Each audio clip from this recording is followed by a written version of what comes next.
G'day, I'm Keli Holiday, and I've covered Bruce Springsteen's I'm on Fire for Like a Version. Hey little girl, is your daddy home? Did he go and leave you all alone? The boss is the boss for a reason, and I was quite a late bloomer to this fact of life. I think it was about maybe only 4 years ago. I was on a plane and I listened to this song, and I had to run it back because it grabbed me right by the jewels and held me close. I can take you home.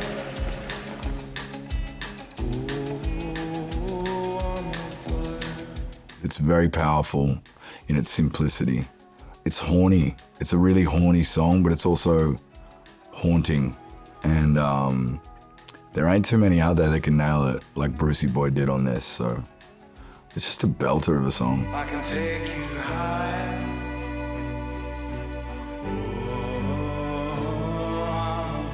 He's a really, really fucking good songwriter, you know, and I think for some reason my conception was never that he was this dope songwriter. It was always like, he's the rock and roll dude that's born in the USA. But you go through his catalog and it's like, oh, the dude's unfuckwithable. His pen game is nuts. He knows how to put a song together and deliver it right. It wasn't like we had a huge amount of time for the whole band to get together and work on this. So I was sitting in hotel rooms all throughout regional Australia trying to figure out how to crack the code of how to deliver a Bruce Springsteen song without butchering it to its utmost potential. What this has become to me, this cover, it really feels quite Australian to me. The sound of it at the end, you've got Baker Boy on the didge swinging, and then you've got the Shakers.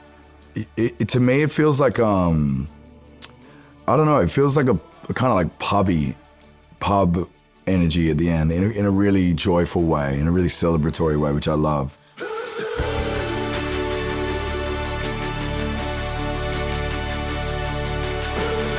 It feels good being in here. It feels real good. It's funny, we started running, we did sound check and got it all running, and immediately the lights came on, and I was just like, oh shit, I'm here.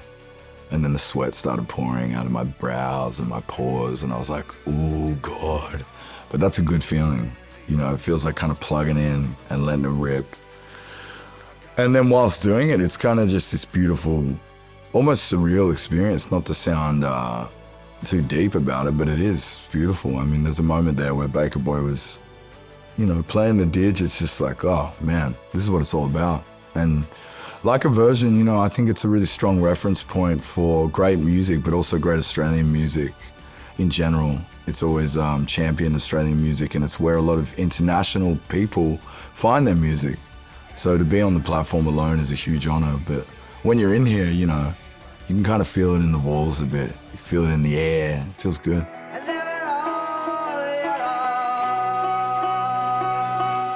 King Stingray's Like a Version of Yellow, I think that's one of the most beautiful things ever recorded, if I'm going to be completely honest with you. I listened to it the other day. It's so emotional. I mean, Yellow is an incredible song.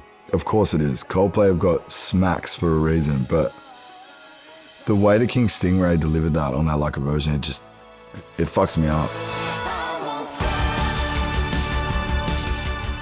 If the boss was to hear this cover, I would just hope that he even does one little foot tap. That's all I'm asking for, boss. Just one foot tap, one hip shimmy, nothing too much. I mean, that guy, he's had a lot of his songs covered by a lot of people, so I could just be another drop in the pond.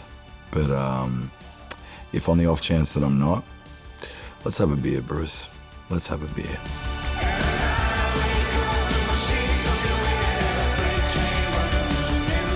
It just felt really nice. It felt really wholesome and beautiful.